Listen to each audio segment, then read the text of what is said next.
I was offered a position as Associate Professor of Medicine and Chief of Scientific Visualization at Yale University in the Department of Medicine.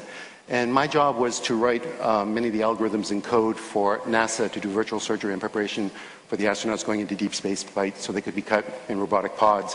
One of the fascinating things about what we were actually working on is that we were seeing, using the new kind of scanning technologies, things that had never been seen before. I mean, not only in disease management, but also things that allowed us to see things about the body that just made you marvel.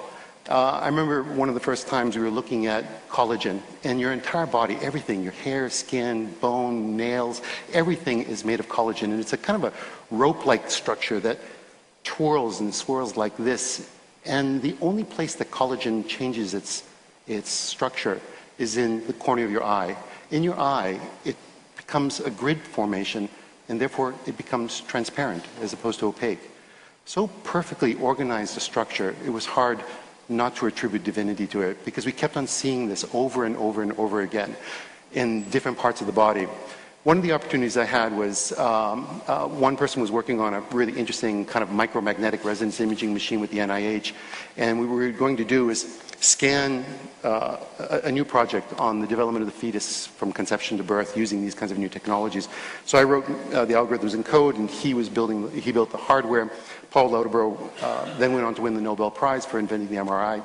I get the data, and I'm going to show you a sample of that piece from conception to birth.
But as you can see, when you actually start working on this data, it's pretty spectacular.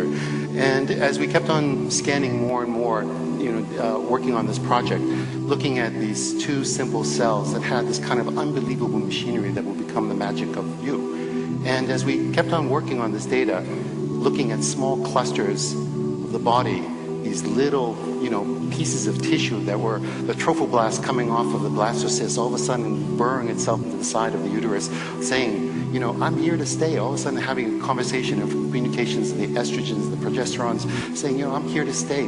Plant me, building this incredible trilinear fetus that becomes within 44 days something that you can recognize, and then at 9 weeks is really like a kind of a little human being. The marvel of this information, how do we actually have this biological mechanism inside our body to actually see this information? I'm going to show you something pretty unique.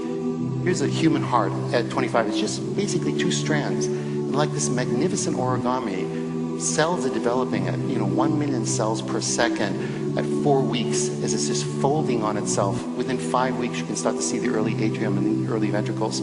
6 weeks, these folds are now beginning with the papilla and the inside of the heart, actually being able to pull down each one of those valves in your heart until you get actually a mature heart, and then basically the development of the entire human body. The magic of the mechanisms inside each genetic structure saying exactly where that nerve cell should go. The complexity of these, the mathematical models on how these things are indeed done are beyond human comprehension. Even though I am a mathematician, I look at this with a marvel of how do these instruction sets not make these mistakes as they build what is us. It's a mystery, it's magic, it's divinity. I mean, then when you start to take a look at an adult life, take a look at this little tuft of capillaries. It's just a tiny substructure, microscopic, but basically by the time you're at 9 months and you've given birth, you have almost 60,000 miles of vessels inside your body. I mean, and only 1 mile is visible, 59,999 miles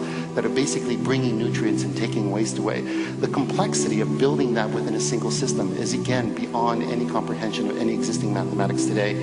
And that instruction set from the brain to every other part of the body. Look at the complexity of the folding. Where is this intelligence of knowing that a fold can actually hold more information? So as you actually watch the baby's brain grow, and this is one of the things that we're doing right now. We're actually doing a longitudinal studies of actually scanning babies' brains from the moment they're born every 6 months until they're 6 years old. We're going to be doing actually about 250 children, watching exactly how the jirai and the sukai of the brains fold to see how this magnificent development actually turns into memories and the marvel that is us. And it's not just our own existence, but how does the woman's body understand to have genetic structure that not only builds her own, but then has the understanding that allows her to become a walking immunological cardiovascular, system that basically is a mobile system that can actually nurture, treat this child with a kind of marvel that, is beyond, again, our comprehension, the magic that is existence, that is us. Thank you.